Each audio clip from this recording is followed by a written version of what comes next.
I'm David Cleaton-Roberts. I'm a co-owner of Cristea Roberts Gallery in London.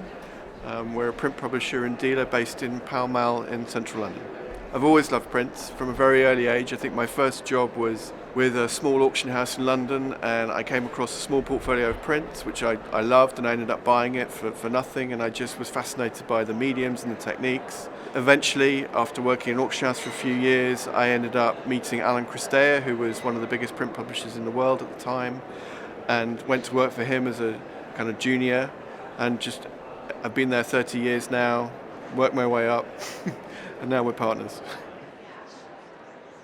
And what we found is because printmaking has such a rich history, a lot of our artists actually engage very deeply with historical printmaking.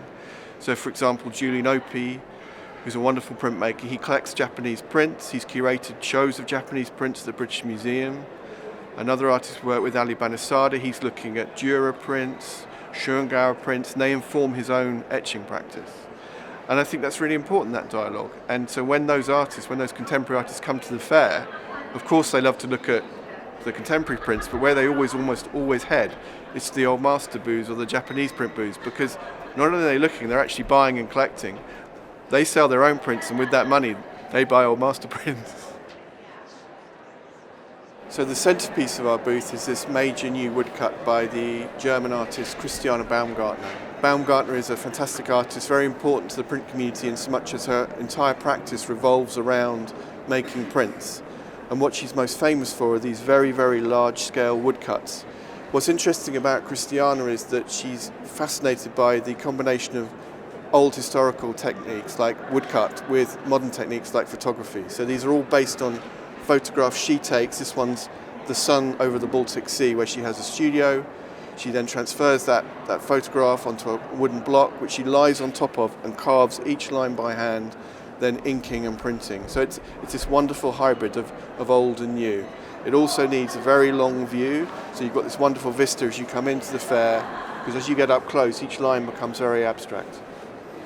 So this is a new silkscreen print by a Philadelphia-based artist called Odile Donald Odita. And as a print publisher, this is one of the most fantastic things we can do. We can introduce an artist to printmaking who's perhaps never made prints before.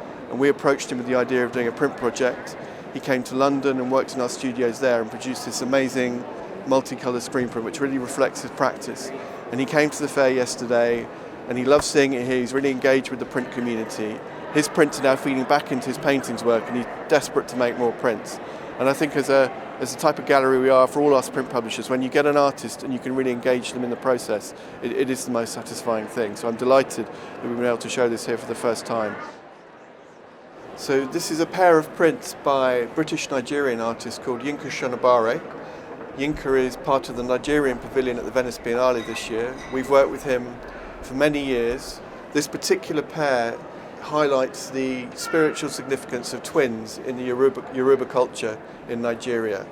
And his work is all about cross-cultural referencing. So here he's looking at Western depictions of twins in Victorian silhouettes, alongside Yoruba carvings of twins, which are very, very spiritually important, combined with wax batik fabric, which is exported to Nigeria from Indonesia, and using the stock pages of the Financial Times as a signal of systems of global exchange. He's looking at the influence of African culture on Western modernism, and it's very important to him that we understand how much of an influence that was. And he really, really uses his prints to push that message out there in the world.